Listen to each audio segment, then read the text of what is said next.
Through this analysis, we examine the key risks we associate with a potential investment in primary, as well as highlight what catalysts investors should be looking for in the future that will assist in mitigating these risks. Carbon in leach or carbon in pulp processing facilities are the most commonly used method to recover gold in Australia. Unfortunately, these methods cannot be used at Mount Bundy as the ore contains carbonaceous materials. This is when microscopic carbon particles already occur naturally in the ore body. So if the ore from Mount Bundy was processed through a CIL facility, for example, when the gold is turned into solution, it will be attracted to and attach itself not only to the large carbon pellets that are added to the tanks, but also the microscopic carbon particles that are also in the ore. These microscopic carbon particles are too small to be separated from the ore over a screen and recovered. So gold that is attracted to these particles is lost to tailings. This results in lower recoveries than what is usually experienced at a gold operation. Fortunately, this issue can be resolved through the use of resins as an alternative to carbon. In principle, both resin in leach and carbon in leach are analogous. It's a very similar plant, very similar CapEx and OpEx requirements for both facilities. The key difference with both carbon and resin processing is that a carbon pellet, carbon is a naturally occurring substance, and it's effectively a fluke of nature that the gold cyanide complex will load onto naturally occurring organic carbon. Resins, on the other hand, are a synthetically made product that is designed to target metals or the extraction of metals in solution.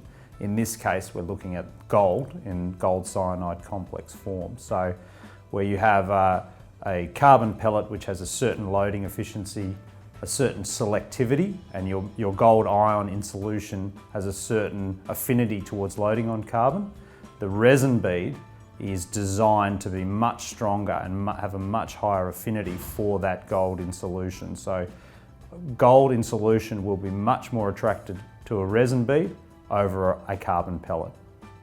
So whilst the use of resins may not be common in the Australian gold industry, it is a proven technology that has worked for more than 80 years, and more importantly, an area that Primary's management team have significant experience in.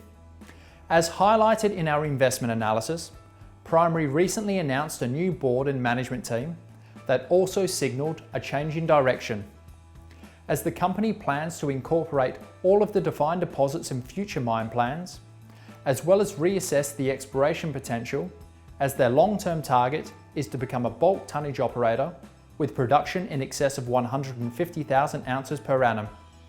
This is opposed to the previous strategy of recommencing production at Tom's Gully as a standalone operation.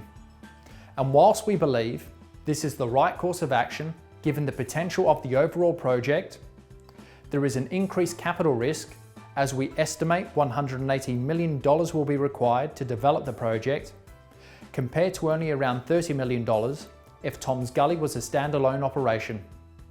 This will, however, remain a risk until the project is developed.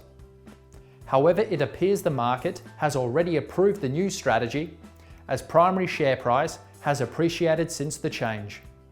The market also appears to be risk-off for capital-intensive gold projects at the moment. Provided the asset is in a stable jurisdiction, production is in excess of 150,000 ounces per annum, as well as having significant exploration upside. Two companies that have demonstrated this are Dacian and Gold Road.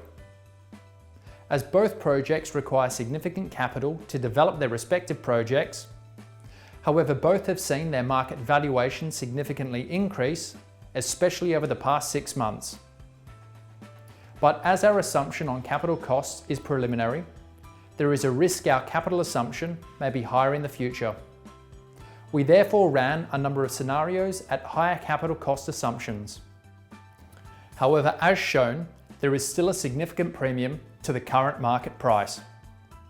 There is also increased exploration risk, as this is a key focus for the new strategy. However, as we detail in our investment analysis, we see this as more of an opportunity for further upside in our valuation rather than downside risk.